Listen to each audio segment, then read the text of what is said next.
Greetings, everyone watching live and everyone watching after the fact. Thank you so much for joining me tonight. Brief reminder, if you guys have any requests for a television review that you would like to see done right here on OAW Entertainment, become a patron at patreon.com/OAW. And with that being said, this is going to be my first impressions on the Marvel Studios the beginning of Phase 4. Let's just say it like that. The beginning of Phase 4 television miniseries WandaVision. Let's get on with it. Are you not entertained? Are you not entertained?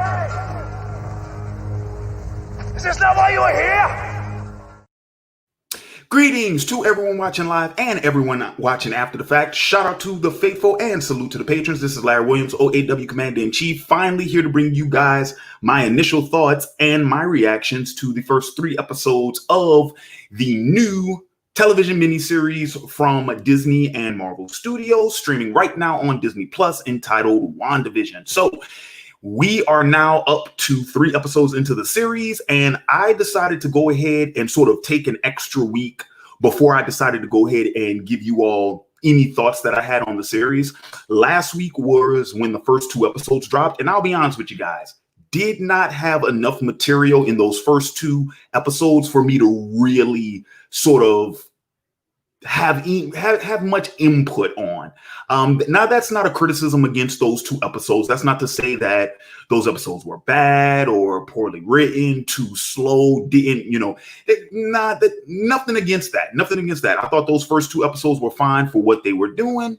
No real issue here. But so much of what I was watching, and then of course I was looking at other reviews, I was looking at some other videos from some other YouTube content creators, and everything was still so much in like speculation territory that I really didn't get a good grasp of, okay, I think I know what's going on with this series.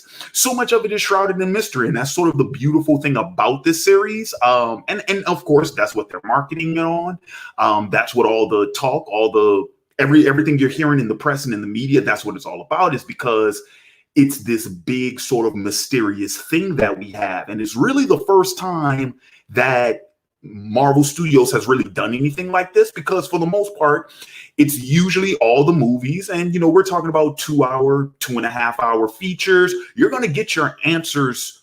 You're going to get your answers before the credits roll, more often than not. The only real television series that we've honestly gotten within the vein of the MCU was Agents of S.H.I.E.L.D. And that series was never really connected to the MCU films, especially after season 2. So that was sort of its own thing.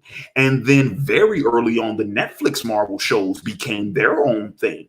They've only briefly back referenced material from the MCU. So we've never seen the MCU really sort of stretch out a narrative like this. This is actually our first experience with that. So like I said, first 2 episodes, there just wasn't enough material there for me to kind of be like, okay, all right, I think I know what's going on now. But I will say this, episode 3, now I'm starting to feel the flavor. Now I kind of have a better idea. I'm like, okay, I think I know.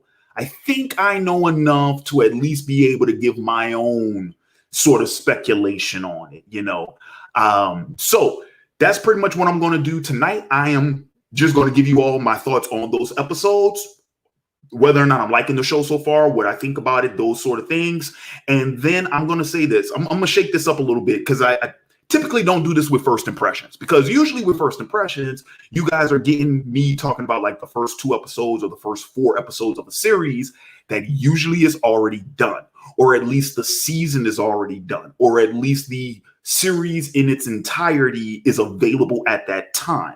Referencing back to like when I did a first impressions for Dark, the Netflix series, for an example. This is a little bit different though, because this series is still ongoing, right? So for that, first off, we are going to be talking spoilers in this video. Just letting you guys know, we're going to be talking about spoilers tonight. Why? Because I can't spoil you guys any more than I can potentially spoil myself. We only got 3 episodes to work with. And considering that this is a 9-episode television series, we're only in the first third. Like, this is only the first act of this series. There's still plenty left. So for that, I have no problem just, doing spoilers. The other thing I'm going to do, though, is for the second half of this, I actually want to hear from you guys in the comments. So we're going to do sort of a loose Q&A style when I get to the speculations portion, because I'm pretty sure a lot of you guys got some ideas of what's going on in this series. So, and I want to hear from you. So that's how we're going to change this one up. We're going to make this one a little bit different. Cool. All right. So real quick, I'm going to do my formal sort of introduction to jump into the series. Then I'm going to render my thoughts. Then we're going to kick over to the speculation/Q&A portion. Cool? All right. Awesome. So real quick. So as I said before, this is my initial thoughts and reactions to the first 3 episodes of the Marvel Studios television miniseries WandaVision, starring Elizabeth Olsen and Paul Bettany, created by Jac Schaeffer and directed by Matt Shakman. And a brief synopsis of pretty much what the premise of this series is. After the events of Avengers Endgame, Wanda Maximoff, aka Scarlett Witch, and Vision are living an idyllic life in the town of Westview, trying to conceal their powers. As they begin to enter new decades and encounter television tropes, the couple suspects that things are not as they seem. And I would say just from that synopsis alone, that kind of is the setup for the first episode. Because that doesn't give away any sort of details that we see going into the second and third episode. So essentially, this is the way the series breaks down. We are doing Scarlet Witch and Vision as a couple, as a married couple living in suburbia. And the way we present that is through sitcoms, essentially. We're using the sitcom format. And each episode plays as though it's an episode from a sitcom. And each episode, we go into a different time period. So the first episode is the 50s, second episode is the 60s, third episode is the 70s, so on and so forth. And I'm assuming they will keep that going at least until we get to probably episode 5. Because I don't think they said anything about, I think we're going to do 50s, 60s, 70s, 80s, 90s. And then by then we'll probably be caught up to present, because I haven't heard anything about a 2000s type sitcom or anything like that, right? So the way those episodes are presented, like I said, they're presented as if they would just be normal, like your standard episode in any one of those respective time period sitcoms, right? So the first episode plays like it would just your regular 50s sitcom. Second episode, your regular 60s sitcom, so on and so forth. And yeah, there are some very clear references to some of the material we're doing. I've heard multiple people, just pretty much throw out, the first episode is referencing this or it's referencing that. It's kind of an amalgam of different types of 50 era sitcoms. But the first one that we get is no, that's definitely what they're doing, is Bewitched. And that's in the second episode. When you see, okay, no, that's supposed to be Bewitched, right? So yeah, and that's pretty much how the setup for each one of those episodes is, right? So, and then even within the narrative themselves, they still play out in that same vein. So the first one is your stereotypical mistaken date storyline, right? Where it's you have a husband and wife, they have a date on their calendar. They both think it's one thing, come to find out it's something else. And so it's all about them kind of improvising how they're going to put together this dinner for a guest that they have over at their house. We've seen that kind of story done before, and the first episode plays it straight until that ending, which I'll get back to in a second. Second episode is the whole, we're going to use our powers, since, of course, remember, Wanda and Vision do have their abilities in the show. It's we're going to use our powers to put on a magic show for the town's talent, for the town's fundraiser, right? Talent show fundraiser. And then, of course, that whole thing, I guess you could say, what is it? It's the drunken episode, because Vision swallows chewing gum, which jams his gears, and all of a sudden now he can't operate. He can't operate properly. So he's sort of doing the I'm drunk sort of story, which is, this is kind of weird, because maybe it's because I just got done rewatching this a couple of weeks ago. Didn't we just do the same thing with Big Hero 6? When Baymax is low on battery And it's like, okay, wait a minute. We're talking about machines not functioning properly. Okay, that's fine. But why do they have to be drunk? I don't know. I guess that's just the shorthand for it's like, you're not functioning properly, because humans don't function properly when we're drunk, right? But notice how we never do like high or like spacing out on something. You notice that we always go, okay, fine, whatever. But essentially, that's what that whole episode is. And once again, it plays out like your standard sitcom until we get to the ending, which I'll get to in a minute. Now, the third episode is the one that I think we make the most headway in terms of what we're doing with our overall narrative, because in that episode, the narrative is disrupted. I want to say at least twice the narrative is disrupted because of what's actually going on behind the scenes, right? Like the episode is disrupted, right? And I'll get into more detail about that. Okay, so now that I've sort of gotten those,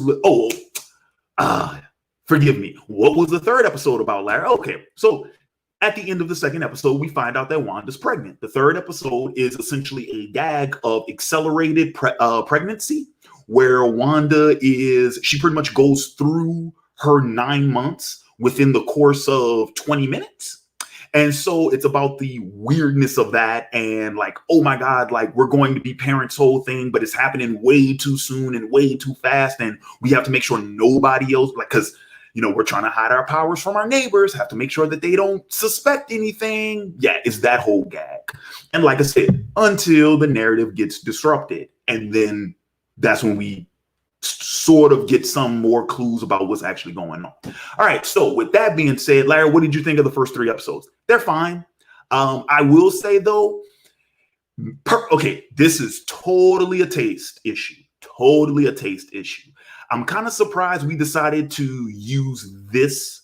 Like we sort of took this route with these characters.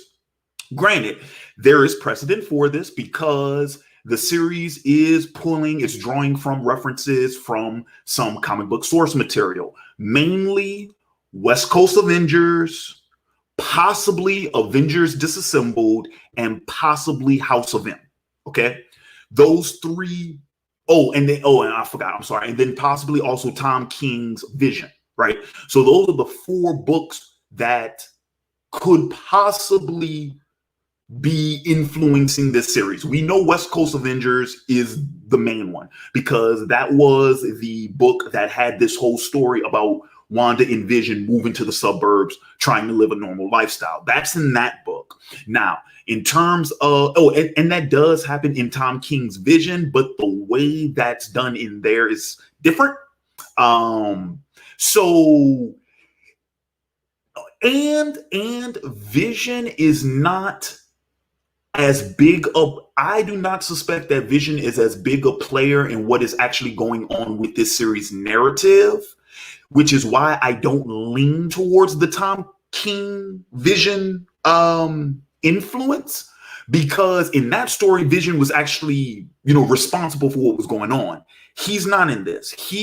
I suspect he's as much of a player as the rest of the cast. And I'm going to talk about that some more later in this video, but that's why I don't immediately go to that book, right?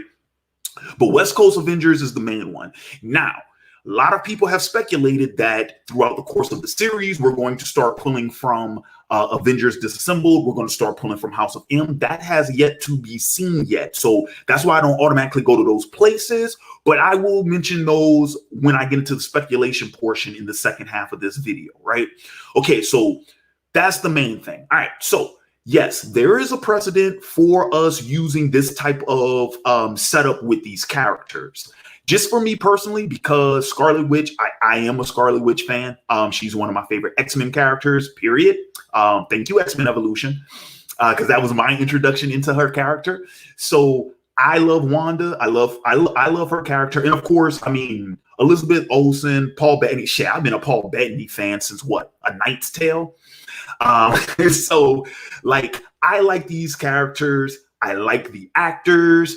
I'm glad that we continue to use them after Endgame and that they weren't phased out, if you will, with the rest of our main like phase 1 heroes. So I'm kind of glad that hasn't happened yet. Granted, I know they're phase 2 because they came in with Age of Ultron, which is the end of phase 2. But I'm glad that they stuck around, at least for the time being. We don't know what's going to happen at the end of this series. And yes, even though we know that Vision died in Infinity War, we brought him back for this. So again, I'm glad that we're using them. Just taste-wise, I thought it was a weird choice, but then again, that's not necessarily a bad thing, because the one thing that everyone's talking about and that everyone's appreciating about this show is that it is so much different from the main MCU fare that we're accustomed to. So and especially since it's been by now it's been, what has it been? Has it been since, because the last MCU thing we got was Far From Home, right? So it's been 18 months since we got anything new out of the MCU. So the fact that this is the first thing we get, because of course Black Widow got pushed back, Falcon and Winter Soldier they actually swapped their release slate with WandaVision, because originally Falcon and Winter Soldier was supposed to be first, then WandaVision. They actually swapped that. So so to say that, 18-month reprieve, this is the first thing we get in, and it's so different that it's like, great, cool. And I see why people like it, and I get it and all. I'm just waiting to really get down to brass tacks about what's really going on, because the stuff that occurs within the sitcoms is as of right now is non-consequential. It doesn't really matter right now. Of course, though, and this is sort of speculative, if they decide to include this in part of the canon where, do I have to talk about this? Okay, you know what? Pause on that one, because that's when we're going to get into the House of M stuff. So let's pause on that right now. So, but like I said, the episodes are fine. Personal taste aside, I see what they're doing, and I think they're doing it well. For the record, first episode I think is actually really good, especially since it plays itself off like a normal sitcom. I actually thought they did a really good job. I like that we really get to see Olsen and Bettany, because I knew Bettany could do comedy. Olsen, I didn't, and she's really good at it. So that's really cool. We get to see them kind of stretch those, comedic legs. Awesome. And it's a different brand of comedy than what has now been regarded as like that standard MCU comedy. You guys know what I mean, right? Like now when you go to the MCU movie, it seems like the type of comedy is the same. It's kind of been the same since Guardians, that whole kind of thing. Like this is a different brand of comedy, different brand of humor. So I appreciate it. So yeah, that I think is fine. But of course, the parts of the episode I think work best are the ones that are tying to that main narrative, like I talked about. So a couple of things. The ending of episode 1, when Vision's boss starts choking at the dinner table, clearly that is a break in the narrative that we were given in terms of that sitcom, because we see it with the boss's wife, the way she reacts, almost as if she had a mental breakdown or something, like she just couldn't believe that this was happening, because that didn't happen on 50 sitcoms. But Wanda and Vision clearly know that something's wrong, and so of course they have to sort of break narrative in order to save his boss, right? So that's number 1. Number 2, and it's the most obvious thing, number 2 is when we slowly started introducing color. Because first episode is all black and white. The majority of second episode is in black and white. We're full-blown color by the end of the second episode. And that's the other thing too. The fact that, oh my gosh, like the sitcom could just change color in the middle of an episode, right? And all of a sudden Wanda's pregnant out of nowhere when she wasn't pregnant throughout the course of the entire episode, right? Like it's the things like that that start to happen that's when we're like, okay, what's really going on here? And the reason for, and I mean, it's obvious, right? And it's jarring, and it's supposed to be that way, because we know that it seems like the characters are supposed to adhere to the script of the sitcom. So then why is it that all this other stuff is happening that clearly either contradicts or is just, usurping what the script's narrative is supposed to be? And that's where the mystery comes from, right? So we got some of that. Episode 3, though, that's the one where it was in your face, where we finally started going like getting head to head with that whole thing. Because 2 things happened in episode 3. In episode 3, first off, two of the neighbors are sort of trying to relate to Vision that something's fishy going on. But they're trying to, once again, it's almost like the characters in the show know that the screenwriter is watching them or the director is watching them, so they can't reveal certain things. Otherwise, you got to stick to the script, right? Don't break character, right? So there's that moment, right? And that's why I said I think Vision is just a player in this, that he actually doesn't have any control over what's going on or any knowledge to what's going on. I think he is more oblivious than the neighbors are. And then, of course, the big break in character came with the first mention of Pietro from Wanda. And then, of course, one of the other neighbors who pretty much reveals Pietro's fate from Age of Ultron. And then she is literally expelled from the television world, not just from Wanda's house, from the whole television world. And of course, that's when we get the glimpse of Westview actually being a real place in the real world, some sort of town, or in some sort of habitat that apparently has been closed off and is being guarded by like armored vehicles, and some type of militia, military, tactical unit, SWAT team, what have you. And then that's where we leave off that plot line from the 3rd episode, and then we switch straight back full blown into the sitcom, right? So with that being said, it's like, what the hell is going on? All right, guys, I've just told you guys what I thought about those first 3 episodes. Now we're going to get into some speculation territory, and this is what I think is going on, okay? First off, I think our main setup for what's going on, one of 2 things. So the two, and for the record, these aren't my theories either, because just about everybody and their grandmother has talked about this within the last week. So you guys probably have heard these theories before. They've been all over the web, right? So the first one is, and this is, I guess, the most popular one, is the idea that this television world is the creation of Wanda. Why? Because there's precedent for that in the comics. That's what Avengers Disassembled was about, and that's what House of M was about. Those stories involved Wanda using her ability to pretty much create alternate realities, and it talks about what happens in said realities, and then it talks about the aftermaths of the experience of living in said realities and how Wanda pretty much responds to that, what she does with it, all that jazz, right? Now, we don't have enough evidence to suggest that that's what's happening here, but I will say this. There are 2 instances in the series where it seems like Wanda is in control of correcting that script. Remember what I said about when they break character, when they break the sitcom script? The first one happened at the end of the 2nd episode, where we get the beekeeper, which I'm not even sure that was a bee suit, but it looks like a bee suit. But the gentleman that comes up from the manhole, and Wanda just says no, and she rewinds the sitcom. Okay, that's the first one. And then, of course, the second one in the 3rd episode was when she expelled old girl totally out of the show, which I'm curious. I'm like, so wait, did y'all just write her out? Like, is her character not going to pop up in the sitcoms anymore? Right?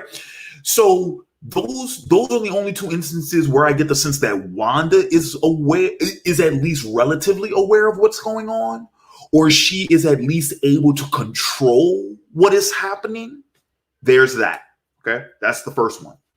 The second theory, the alternative theory, is that Wanda is apparently she is in custody, right? She's in some type of custody, whether it's from this military this military unit, this organization, whatever it is, which the growing theory right now is that's supposed to be Sword because, gotta go back to another comics reference. Larry, what the hell is Sword? Okay, in Marvel Comics, Sword is pretty much the intergalactic version of S.H.I.E.L.D.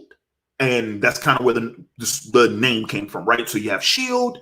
and you have Sword. So to give you an idea of what I'm talking about, if you guys remember the post-credit scene from Far From Home, where we found out that Nick Fury in that movie, Nick Fury and Agent Hill weren't actually them. They were Skrulls in disguise, and the Skrulls got on the phone with Fury. Fury gets off the phone, and it seems like Fury is on this space station. That's Sword. That's pretty much what Sword is. It's the space version of S.H.I.E.L.D., right? Well, the logo for Sword appears multiple times throughout those first 3 episodes. And then, of course, when we saw old girl get expelled from Westview, she's quickly recovered by helicopters and people in jeeps and all that type of stuff. It looks like S.H.I.E.L.D., right? Doesn't it look like the same setup that we had for Thor's hammer in the first Thor? Remember that? It looks exactly like that. So there's enough to suspect that it's Sword. Now here's my thing though, and this is my question, and this is why I can't jump full blown into that theory just yet. Is Sword the one responsible for what's happening, or is Sword responding to what's happening? And this is what I mean by that. If it's the latter, that actually works in tandem with my first theory. The first theory being that Wanda has created this alternate reality herself. Because if you had a person, I'm just saying, remember the MCU is supposedly supposed to take place in our real world, right? So if you had a superpower being that we already know exists because of the whole Sokovia Accords and all that jazz. Remember, Wanda was the reason why the Sokovia Accords was even drafted because of what happened at the beginning of Captain America Civil War, right?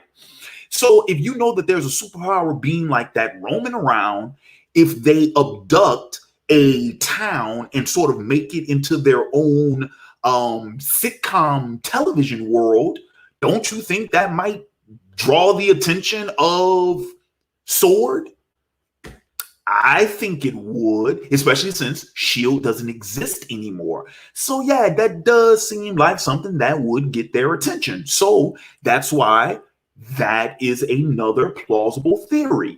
Also, we know that old girl, she infiltrated that world. She wasn't there originally because I think the neighbors were the ones. Yeah, Agnes and the other neighbor, they were the ones that hinted at that. So we know that old girl was able to get in somehow. She was able to sneak in.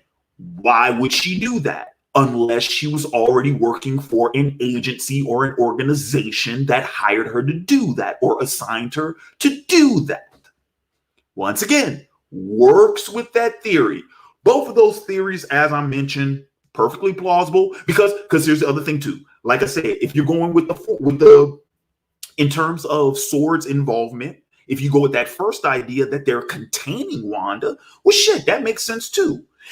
Both things could have happened. Wanda could have taken over the town. Sword responds, and instead of trying to go toe to toe with her, they placate her. They pacify her. It's like, okay, guess what? You can have this town. You can have this town to play house in, but we have to monitor you. So they're on standby, and they're pretty much essentially they're pretty much barricading the town off until they can find a way to, either get the people out of there or to subdue Wanda somehow. Any one of those things could be happening. Where do I fall on the whole theory spectrum? Me personally, I hope it is a world of Wanda's making. I do. Just because I think that would be a cool sort of character turn for Wanda. Also, though, because I honestly don't really think it's that big of a character turn for her at all. Remember, when we were first introduced to Wanda in Age of Ultron, she was an antagonist. She was a villain, and for good reason. Now, of course, she had her whole like sort of redemptive storyline and learning to become an Avenger and all that jazz throughout the course of, the third act of Age of Ultron to Civil War to Infinity War, so on and so forth. But let's be honest about this. We never really got to know this version of Wanda Maximoff. We never did. Not really. And we know that Wanda has seen some stuff. She's lost all of the people most important to her in her entire life. Lost her parents when she was a kid, lost her brother, and now she's lost Vision. Wanda doesn't have anything left. So the whole notion that Wanda might have suffered, some type of psychological break or anything like that, that is plausible here because she's already suffered the damage in order to do something like that. Like, it's believable. I believe that this character could do that. And like I said, I think it offers us it really does offer us the opportunity to really get to learn that character, to get more introspective with her. Because here's the thing, and this is why I'm hoping it's Wanda's doing and not the alternative where she's like abducted or anything like that. Because here's the thing. First off, I'm tired of shit just happening to Wanda, because pretty much shit just happens to Wanda throughout all of these movies, right? Like, she has never really had a say in anything that she does, with the exception of pretty much Civil War, right? And even then, yeah, she had her own reasons and whatnot. But more or less, Wanda doesn't really get to do anything until Infinity War, when we find out her and Vision ran away, right? And then even then, they're quickly swept up and thrown back into the fray of what's going on in the MCU, right? So yeah, I would like an opportunity to actually get to learn this Wanda. And the thing about this is, if Wanda is abducted and that's what's happening, then we still don't know anything about her. Whereas at least if this is a world of her making, even with that, even with the way her character is portrayed. Here's another thing too. Because have y'all noticed that in these sitcoms that we've seen in the first 3 episodes, the only person who isn't playing a role is Wanda? Wanda is pretty much being herself. She's playing herself. But Vision is playing a role of Vision. See, that's the other thing too, why I'm like, okay, clearly this, of course we know this isn't real and that can't be the real Vision.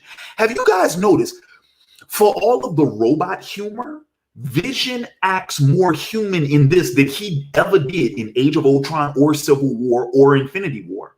Because remember, that was always the whole thing about Vision in those movies, was that he was so robotic, that he was so analytical, that he lacked the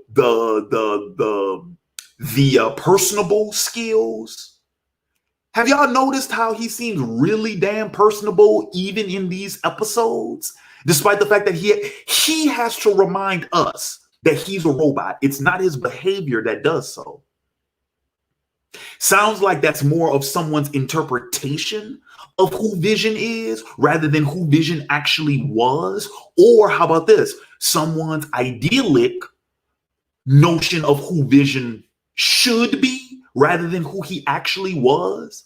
Do you notice how Vision isn't very flawed in this series? Every mistake Vision makes is for comedic relief, right? It's for a gag, it's for a joke. But Vision actually doesn't act like Vision. See, that's what I'm talking about. Stuff like that. So yeah, I hope that with the growing theory, that it is Wanda who's responsible for this. Because if we go that route, that's when we can start bringing in the whole thing with Avengers Disassembled, with pretty much the Avengers sort of fighting amongst themselves about how it is that they're going to deal with Wanda's powers and this, that, and the other, and what's going on with her, right? So we can do that. And then if that is the case, then we can do the House of M thing where Wanda creates, her reality, and then of course that that whole thing gets destroyed, right? But and this is where the whole House of M thing happened. Wanda remembers. She remembers what happened in that alternate reality. And when she finds out pretty much how essentially she got played, because there's the whole thing with Mephisto and the role he played in and all that. And it's also the thing about how she remember like at first she doesn't, like she has the memory loss thing, and then they kind of fill her in, but they leave out details, particularly her children, who we got introduced to in the third episode, Billy and Tommy, right? But like they don't tell her about her children, and there are certain things about the alternate reality they keep away from her. So when she does get her memory back, and she finds out that they knew about that, she kind of goes ape shit on everybody. And that's when the No More Mutants thing happened and all that jazz, like all of that stuff that we already have in the comics. Yeah, guess what? If Wanda's the one behind this, now we can go ahead and we can do whatever we want with that material, incorporate it however we want to. This is that and the other. Now, that's not to say that they couldn't work it around with that other theory too. They totally could. I think you'd be making it more difficult on yourself if you did that, though. You wouldn't need to do all of that, but who knows? Because here's the whole thing about it. We still don't even know what the intention of the show is, right? Like, we still don't know that. Like, we still don't know, like, what we're supposed to be getting from this series, like what the end game of this series is. We still don't know that yet.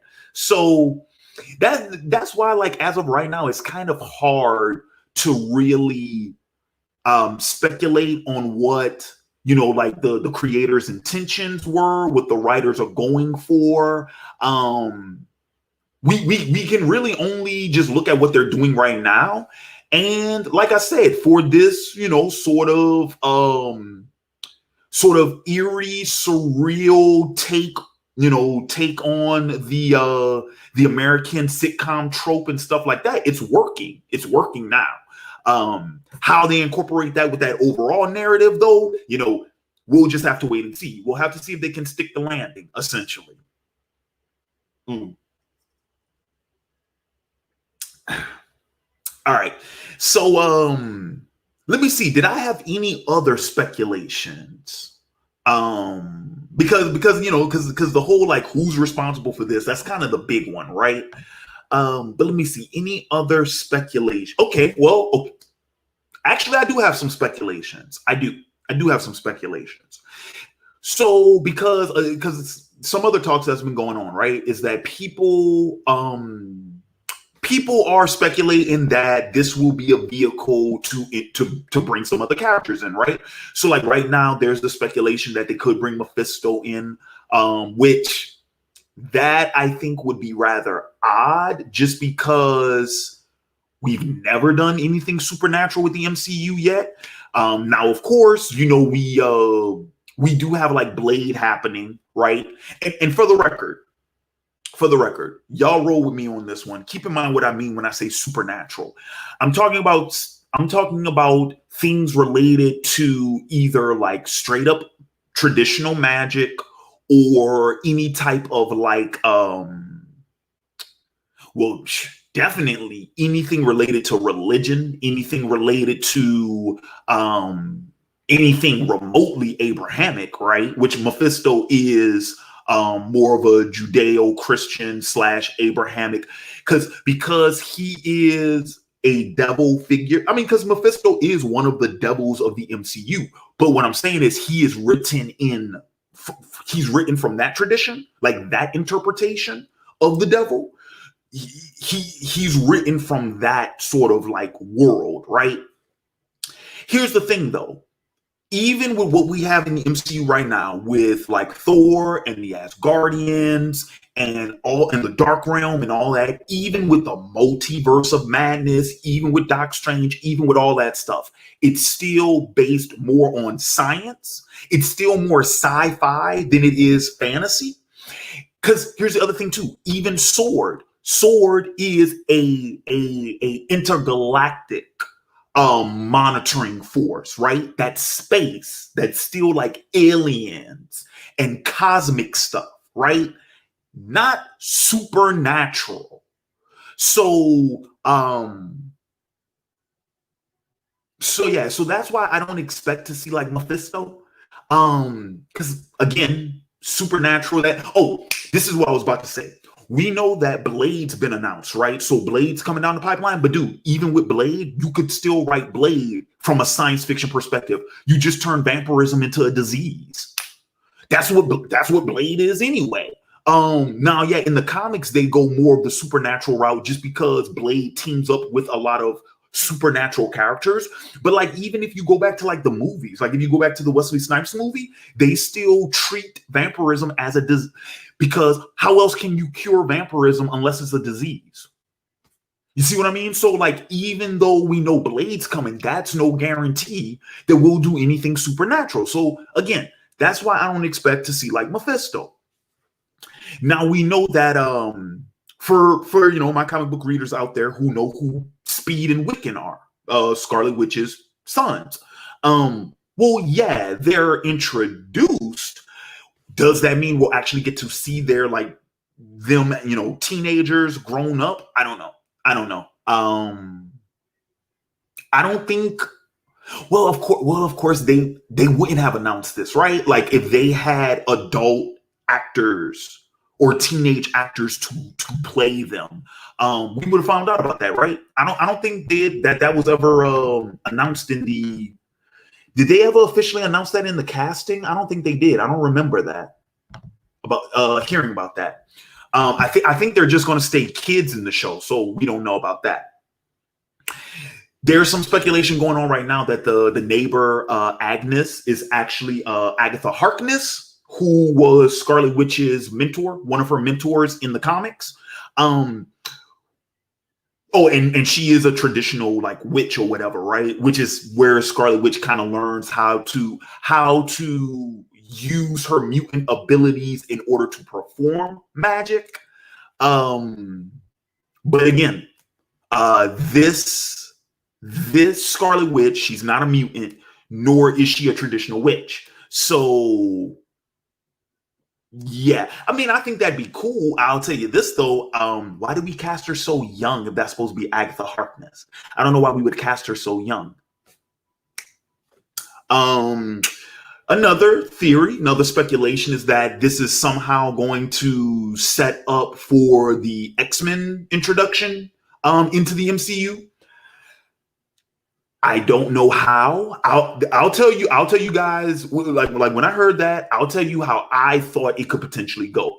So remember how I said with the whole thing, I mean, for those of y'all who know about House of M and all that type of stuff, remember how I said how that pretty much ended with Wanda, the whole no more mutants thing, where she pretty much removes the X gene from 2/3 of the mutant population, pretty much rendering them humans, right? Like she doesn't kill the mutants, but she does make them human, right? And only like 1/3 of the mutants survive that, right?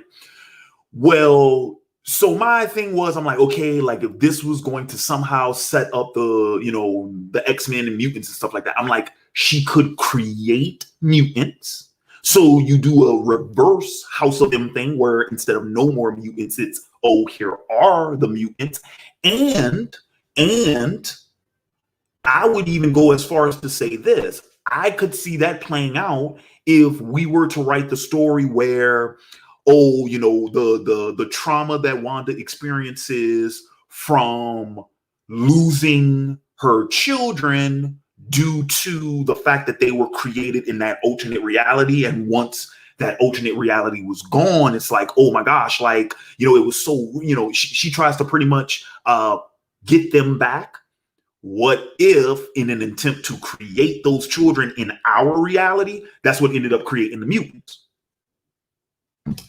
I'm just spitballing here. This is total speculation. There's nothing in the series right so far that would suggest that would happen, but that is a theory. Yeah, that is a theory. So yeah, I think that pretty much sums up my thoughts on what's happening in the series. But let's hear about some of you guys. Let's see what you guys are saying in the chat. Let's see what's going on. So this is from a man, Dejon Patterson Powers. He says, you think Wanda is going more villainous than in the comics? No. Not yet. Not yet. Deuce 1042 says you like the Bewitched Hamid. I mean, it was kind of, if you're going to do sitcom with these characters, it's the obvious choice. It's the obvious choice. And Dijon asked about Mephisto, which I did just answer that one, whether or not I thought that Mephisto was going to be introduced or not. The Big Sam Broski, that's a name I don't recognize. Welcome, sir. He says, it seems like her powers got inflicted by the effects of the Mind Stone, causing her powers to go dangerously out of control with her own power. It's possible, because we do know that's where, in the MCU, that's where her powers come from. They come from the Mind Stone. And of course, we do know the Mind Stone previously was used in order to pretty much control people, manipulate people. Because that's what Loki used in order to control all the people that he did in the first Avengers film. That was the Mind Stone. So it's possible. Fear or Hate says, I heard it will go to the 2000s where one is almost like Malcolm in the Middle. That would be cool because I love Malcolm in the Middle. That's one of my favorite shows.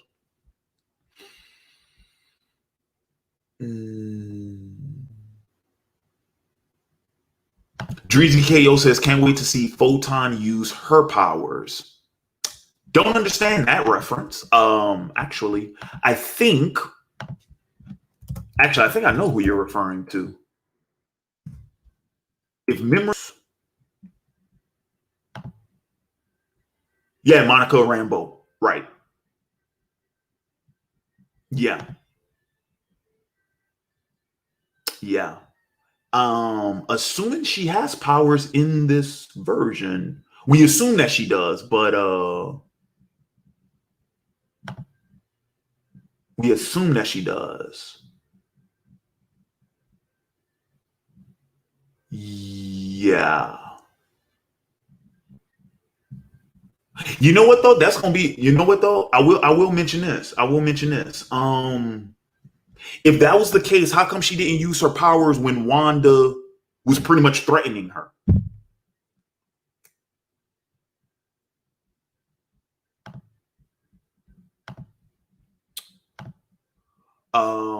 Okay, let's see.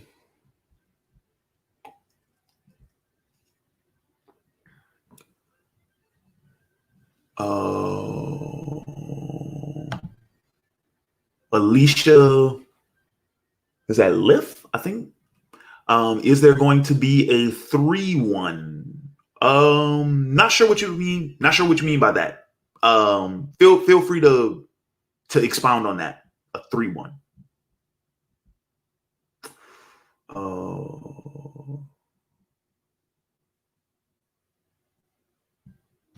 So yeah, Big Sam Broski says, I'm not sure as to how Vision is alive. I still think he is a construct made up in Wanda's mind. Agreed. Yes. Yes. He also says Punk, Scarlet Witch, and Evolution is bae. I know, right?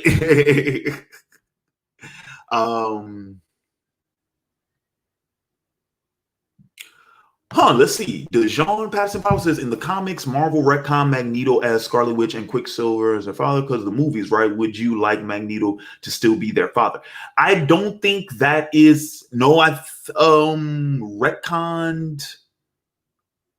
They've changed that, DeJean. I think they went back and changed that. Because I think as of, what is that, House of X? Is it? Is that, no, Powers of X? Well, actually, there's multiple of X's now because now we have Swords of X. No, I think it is. Yeah, it's House of X, Powers of X, Swords of X. Anyway, but I think since that series, they've gone back to the original where Magneto is Wanda and Pietro's dad. I think they've gone back to that now. I could be wrong though. Let me know, but I'm pretty sure they did.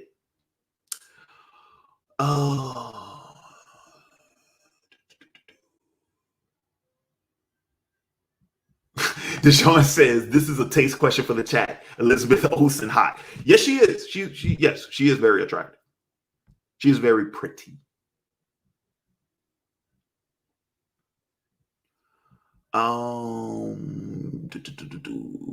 Right. It's possible.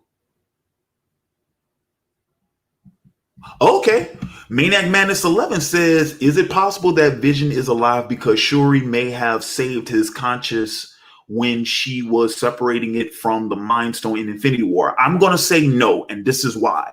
Because there was a 5-year time skip in between Infinity War and Endgame. If Vision had somehow survived in Infinity War, like if his conscious... Okay. I'm still going to say no. And this is why. Because I just kind of caught myself with what I was thinking, right? So this is what I was saying.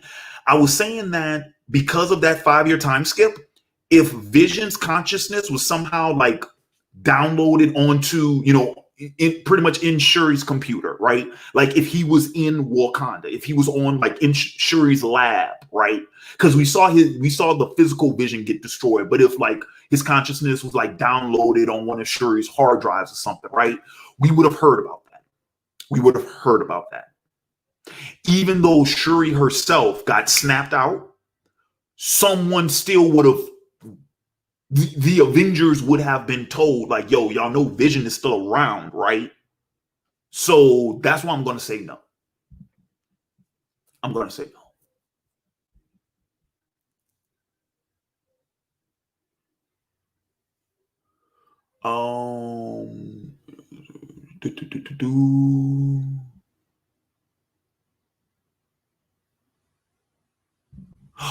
Oh yeah, that's right. Deuce 1042 mentioned, he said, I believe there was a redo in episode 3 too. Vision noted that something isn't right and she did a redo and he said something else. That is right. Yep. That's true. Towards the end of the episode. I remember that.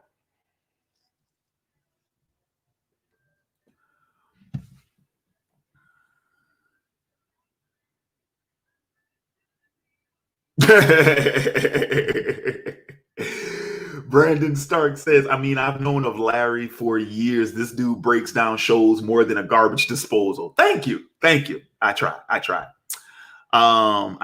Let's see. And Chan Law Monkey. That's another name I don't recognize. Welcome. We got a lot of new people in the house. Welcome. I agree that it is Sword responding to Wanda having a mental breakdown. That's what I'm thinking too. That's what I'm thinking that is. Because we know she's being monitored. We know that because of in the first episode, the person with the notebook and whatnot watching it on the screen. We know she's being monitored. So, and here's another thing too. I'm also going to mention this to you guys too. See, I was curious as to. I understand the whole sitcom thing in terms of like choice of like style.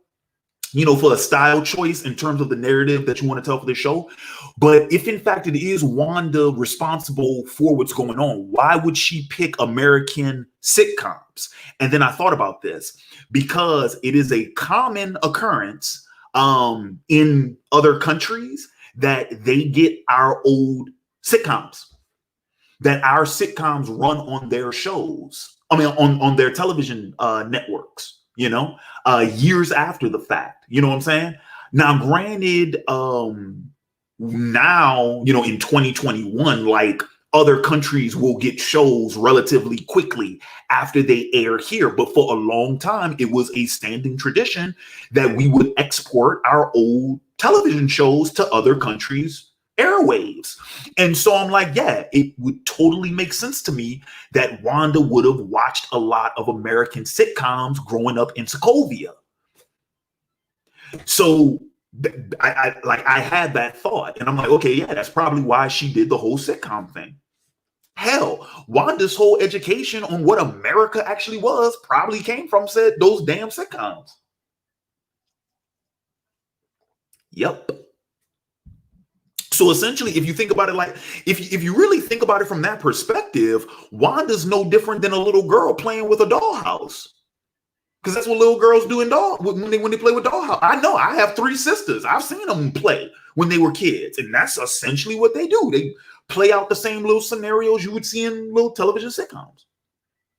That's exactly what that's essentially what we're seeing.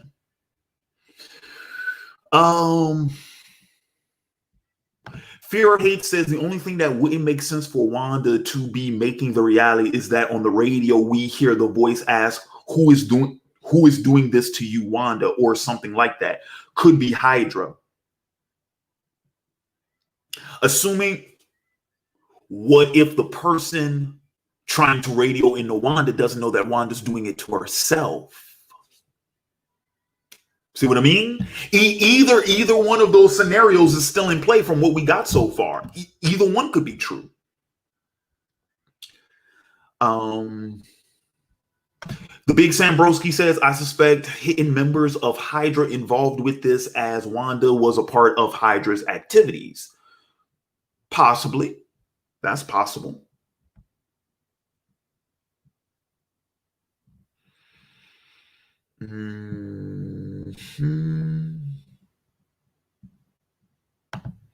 Chan Law Monkey says, Wanda having her own Jean Grey / Phoenix moment. A lot of characters in Marvel Comics had a Jean Grey Phoenix moment, especially during the 80s. That was kind of the popular thing back then. They all kind of had that. But the that story that I'm talking about, and like I said, like the story I am mentioning, that's pretty much like the arc. So those 3 books, West Coast Avengers, Avengers Disassembled, and then House of M, that's kind of like the arc that encompasses that long story. Because it's not just one story arc. It's they pick up from those 3 books. That's where that story comes from. So Deuce 1042 says Vision doesn't have much of a personality in previous films. Right. That's what I brought up earlier when I say that Vision is acting more human here than previously. Jay the Light Seeker says, could this be the way to introduce the mutants? I mentioned that. He also asked who's going to play Wolverine. We don't know yet. Will we end up having a MCU Phoenix saga? Probably.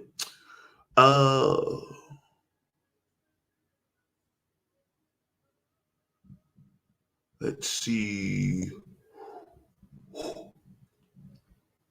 There's some mention that Quicksilver would be appearing in this. I heard something about that. I heard something about that too. But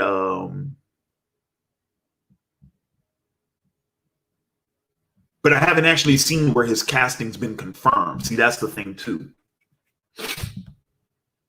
That is the other thing too. All right, so catching up on comments now. Let's see, what else do we have? So Jay the Light Seeker says, I heard WandaVision leads to next Doc Strange movie, so then we get X-Men. X-Men's not even on the slate for Phase 4. And Phase 4 has been announced all the way up until 2024. So it'll be a while before we get X-Men. It'll be a good long while.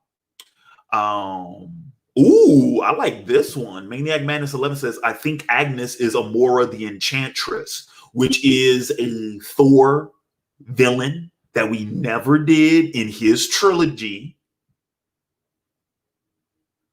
and would make a lot more sense for Sword to be involved with, because technically speaking, Asgardians are aliens. And she already has the ability to do something like this, so that would be cool. But why would she mess with Scarlet Witch is my thing. If anything, if it was Amora, she'd go straight after Thor.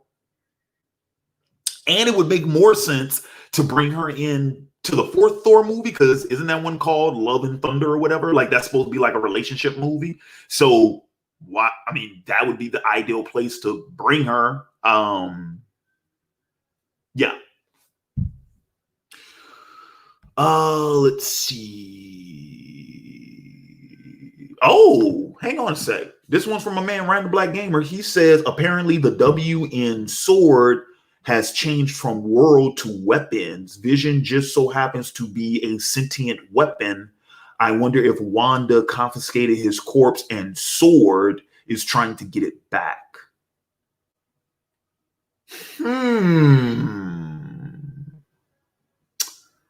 Wow.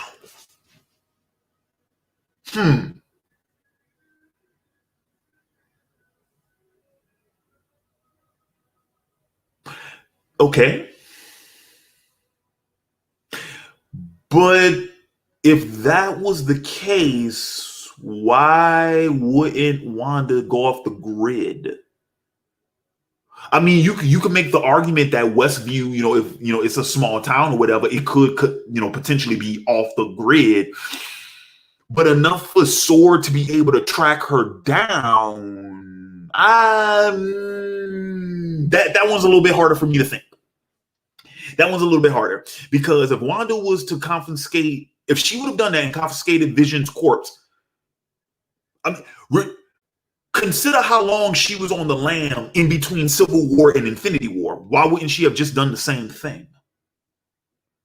Like, why, if in fact Sword is trying to get it back, they would have never been able to track her down. Yeah, that interesting. Okay. Interesting theory. That's an interesting theory. That just seems that's causing a lot of attention to yourself, though. If you're trying to, and for the record, that's also morbid as all get out. I mean, like she confiscated Vision's corpse. That's creepy, dude. Let's see. Roderica Hughes. How's it going?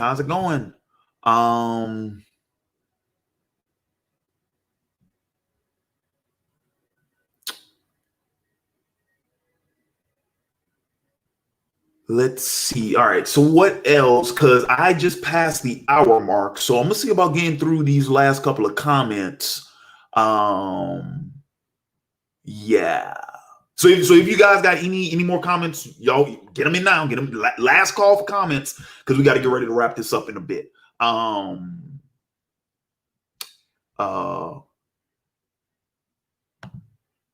Roderica also says, looking good, man. Appreciate it. I hope I got the lighting finally figured out. I hope I got it set up right. Trying something out. Hopefully it's working. Hopefully it's working. Okay,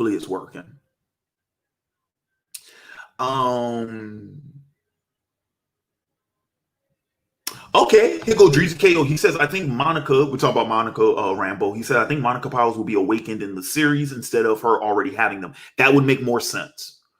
And I could actually that would pretty much explain why she's even in the series in the first place, right? So yeah, that would make more sense.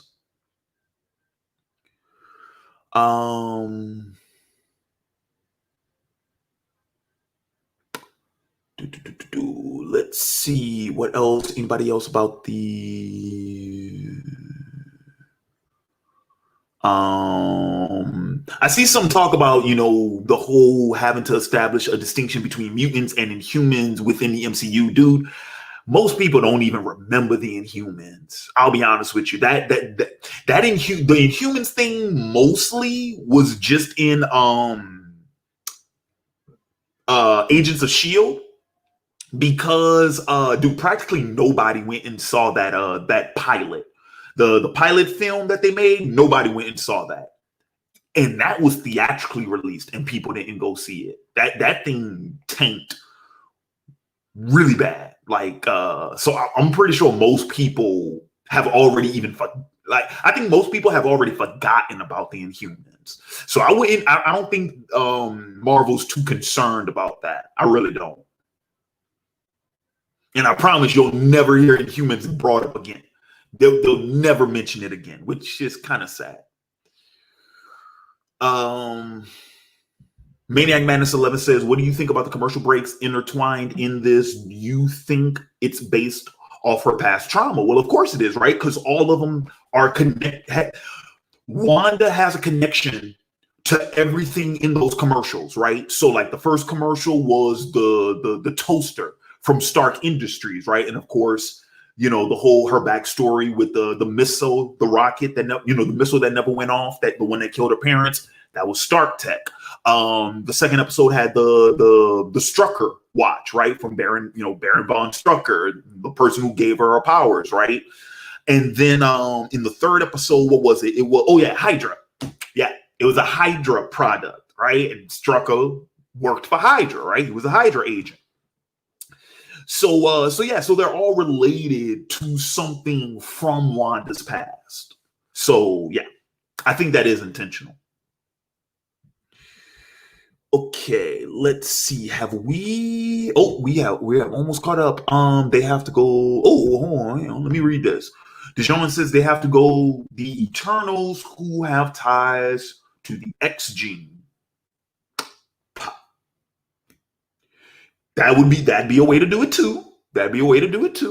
Let's see. I think the series is based off of the 12-issue series of the Vision and Scarlet Witch. Oh yeah, that's another one. Yeah, that's another one too.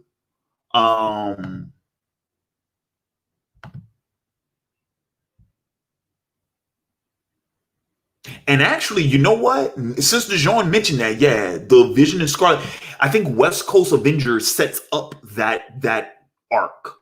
Yeah, I think that's the one right after West Coast Avengers is the Vision and Scarlet Witch series. Yeah. Cause that one's from the 80s, if memory serves. Both of those were published in the 80s. If memory serves. I could be wrong though. DeJohn is the one of the resident comic book historians here on OAW. So I'll let DeJohn.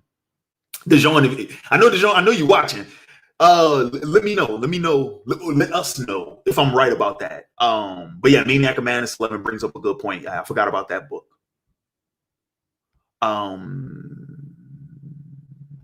DeJohn asks, he says, can you be trolled or paid to watch Thor Love and Thunder since you hate how comedic they made Thor? I dislike how comedic the MCU is too. It's to have a bias. It is to have a balanced of serious and goofy. Well, if someone requests it and if they pay for the review, then I'll do it. But other than that, I'm not watching that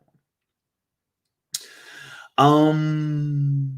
Midnight Fang, that's another one I don't recognize. Welcome. Yeah, okay. Well, in case you're just joining the show, do you think we might see Quicksilver in the show? I hope we do, but I'm not expecting it, but I hope so. Because I'd like to see Pietro come back.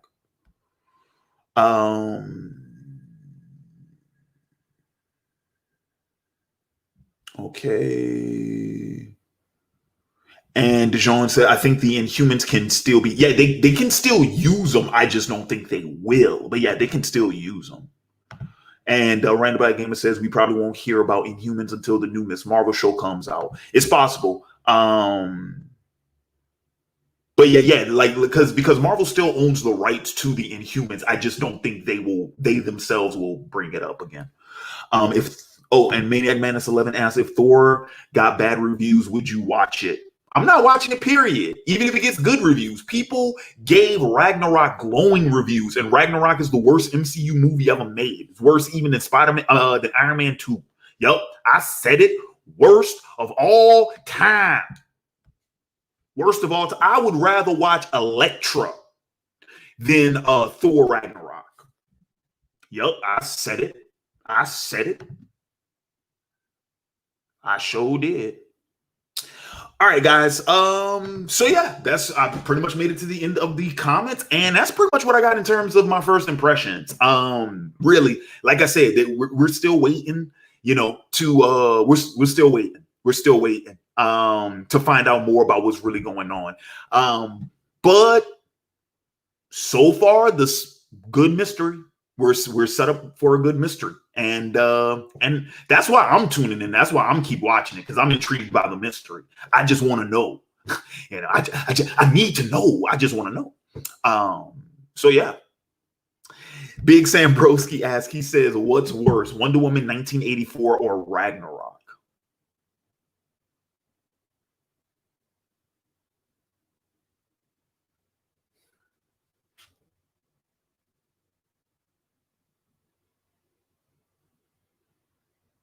I think Ragnarok is more coherent. Maybe 1984. 1984 was bad. It was really bad. It was really bad. And I can say this, at least Ragnarok's effects didn't look bad. Wonder Woman's effects looked bad. Like, they didn't even look good. Yeah, so I'm going to say between the two of them, 1984 was the worst one. Yeah. Yeah, good. Yeah, I'm going to say that. Okay. All right, guys. So once again, so yeah, let me go ahead and close this one out. That's it for the comments. That's it for the comments. Because it's time for me to get out of here, guys. So anyway, I want to take this opportunity to thank everybody for watching live. Thanks to everyone for watching after the fact. As always, be sure to like, comment, share, and subscribe. Share this on social media. Share it with any friends, anybody you think might get a kick out of this. By all means. You know, maybe you have one of the WandaVision theories that I mentioned in this video, and you've been debating with your buddy about it, and they think you're crazy and you make no sense. And then you'll be like, this guy that I found on YouTube, he said the same thing I said, so I couldn't have been crazy because he came to the same conclusion I came up with. Listen to his explanation, and maybe then you'll agree. Maybe you got a couple of friends like that. By all means, shoot them this video. So yeah. Once again, like I said, if you like the video, give it a thumbs up. Share it on social media with your friends. Share it with family or whatever. And I see a lot of new names in the chat. I'm pretty sure we got a lot of new viewers tonight. As always, go ahead, hit the subscribe. If you like this video, if you want to see more of my content, I will be doing a full-blown series review of WandaVision once it's finished. So if you want to make sure that you don't miss that, become a subscriber of OAW Entertainment. Go ahead and just hit that subscribe button below and make sure you ring that bell button. Make sure you hit that bell button. That way you get updated whenever I go live, because YouTube has a habit of not sending out notifications to all my subs whenever I'm doing the show. Yeah, that's kind of what happens when you're in the YouTube algorithm graveyard, which I've been in for a couple of years now, actually. Yeah. I don't get promoted as much as I used to, so that's the way. But if you want to make sure you want to keep up with me, get a hold of me, once again, make sure you subscribe, make sure you click that bell icon. You can also follow me on social media, facebook.com/OAW Entertainment, twitter.com/OAWENTMT, twitch.tv/OAW_entertainment.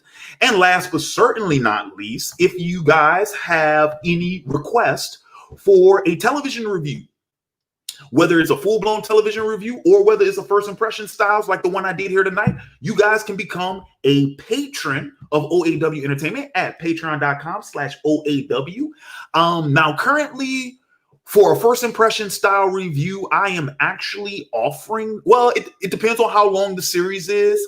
There's a couple of tiers. I have the Crunchyroller tier, because usually I only do first impressions for anime, but I've actually have done some for some other live action series, as I mentioned earlier in this video, like Dark, the Netflix original series. I did in first impressions for that. I'm doing a first impressions in this. I'm pretty sure I've done another first impressions for another show. I just can't remember which one it is. But so pretty much the way the tiers are set up, they're based off of time. So for an hour's worth of content, you can go ahead and pledge to the Crunchyroller tier. That will get you a request for, like I said, up to an hour worth of content. 1 hour TV, 1 hour episode, or 2 30-minute episodes, whichever. Or you can pledge to the Blockbuster tier, which will give you twice as much, 2 hours worth of content. So 2 episodes of a 1 hour TV show, or 4 episodes of a 30-minute TV show, whichever. And in addition to your request for your review, you also get access to all Patreon exclusive content. You get access to the OAW Vault, and you get an invite to join in live on camera on the live monthly Q&A held right here on the OAW YouTube channel, OAW Facebook page, and the OAW Twitch channel. And that's actually, I'll go ahead and announce this now. Next Saturday night, we'll be doing the monthly Q&A. So yeah, if you become a patron, you'll get an invite to join in on that. Once again, patreon.com/OAW. I have other tiers for other things too. Whichever tier suits your fancy, by all means, go ahead, check it out. That's where you can find me. All right, guys. So usually this is the point in time where I'd start saying, hey, keep an eye out for this, keep an eye out for that. I don't know which is coming first. I can just tell you guys, currently I have a couple of top 5 videos that are on the queue. I have at least one more anime review on the queue. I know I have to do the Fooly Cooly review, but that one, yeah, that one's coming up, but I have another one even before that. So yeah, those are in the queue right now. I just got to nail down the schedule for when they're coming out. But yeah, a couple of top 5s, and then another anime review. And then, of course, I'm going to start knocking out the videos that were selected in the last Super Chat sweepstakes from the last live Q&A. But like I said, the only one that is definitely scheduled for right now is the monthly Q&A. That's going to be next Saturday, probably either 7 or 8 Central Standard Time. I might do 8. This seems to be a pretty good time for people to tune in. But yeah, so keep an eye out for that. Once again, keep an eye out. All right, it is time for me to get out of here. With that being said, this has been Larry Williams, OAW Commander-in-Chief. I am signing off, and until next time, peace. Are you not entertained? Are you not entertained? Is this not why you are here?